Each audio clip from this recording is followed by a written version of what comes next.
Hello,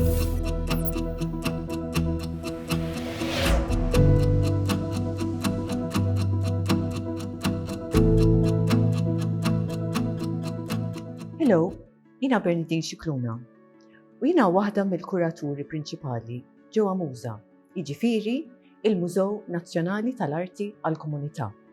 Ħanitkellem fuq waħda mill-pitturi l-iktar favoriti tiegħi. Din hija ritratt tal-Grammastru Portugiż Manuel Pinto de Fonseca u kien pittira l-artist Franċiż Antoine Favré li kien ġie Malta fl-1744 u baqa' hawnhekk sa motu ħlief xi 9 snin meta kien mar Kostantinopli.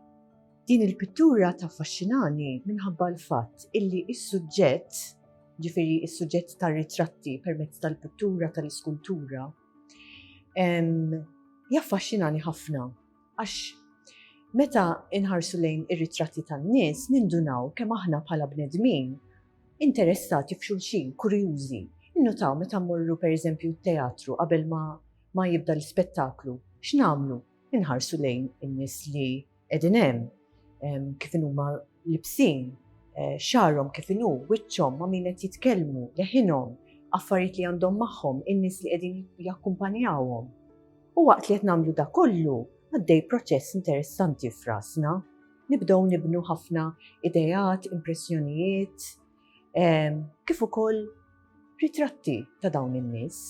Qed inħarsu lejn pittura li għal fuq minn 250 sena. U dan ir-ritratt ta' dan il-Grammastru Portugiż Pinto għadu jaffaxxinana sal-ġurnata tal-lum. Għax permezz tal-pittura qegħdin jitwasslu ħafna messaġġi bil-kwiet fil-ħemda.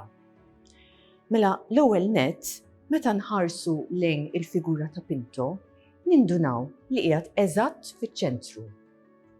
Wiċċu, rasu, fejn qiegħda qed iħares lejna, anke għajnejh iħarsu lejna b'mod dirett għax qed jgħid li hu l-awtorità ta' dak iż-żmien. Qegħdin nitkellmu fuq iż-żmien tas-seklu 18. Imbagħad inħarsu lejn il-biss tiegħu. Il-parrokka tal-istil ta' dak iż-żmien li kienet tintlibes min-nies ta' ċertu soċjetà, nobiltà, ovvjament, fil-dan il-każ il-Grammastru. Iġ-ġabgħu tal-bizzilla għandu l-ilbies ċerimonjali tipiku tal-ordni bis-salib bit-tmien ponott simbolu tal-ordni ta' San Ġwan. Jiġifieri dan qed jilbes l-aħjar ilbies. U mbagħad nindunaw bil-mod kif qiegħed kif qed ipoġġi ruħu. Huwa bil-wieqfa m'hemmx dubju, allura iżjed u iżjed qed jagħti dik l-idea ta' awtorità, ta' superjorità. U mbagħad għandu espressjoni ta' wieħed arroganti ħafna. U mbagħad inħarsu lejn id-drieħ u lid miftuħa. Dan huwa ġest ta' merħba qed jistidinna biex nidħlu fid-dinja tiegħu. Apparti minn hekk, nindunaw li wara hemm purtiera tal-Bellus. U l-purtiera tfakkarna fit-teatru meta jinfetaħ is-siparju ħajibda l-ispettaklu u għandna l-istess idea hawnhekk. U l-attur prinċipali huwa ħadd ħlief il-Grammastru Pinto. Issa ħanħarsu lejn dettalj ieħor vera interessanti. Hawnhekk idu qiegħda mpoġġija fuq kuruna magħluqa. Issa ġeneralment il-kuruna magħluqa kienet tintlibes biss mir-renjanti, mill-aristokratiċi. Issa meta ngħid il-kelma aristokratiċi, irrid niġbed l-attenzjoni lejn il-pil tal-Ermelin. Dan ukoll kien ikun assoċjat mar-renjanti mal-aristokratiċi.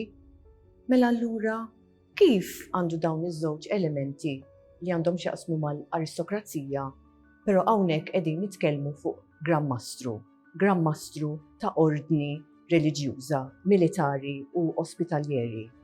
Fis-seklu 18, l-ordni kienet bidlet il-karattru tagħha mhux ħażin, saret iżjed sekolari milli reliġjuża. U ma ninsewx ukoll illi anke bħala stil tal-pittura qegħdin nitkellmu fuq il-manjiera grandjuża. dan kien stil li kien popolari ħafna fl-Ewropa dak iż-żmien u Favre, l-artist Favre, kien familjari ħafna ma' dan l-istil u Pinto li għalla volja kien Gran Mastru rid jagħmilha ta' re kif qegħdin naraw hawnhekk.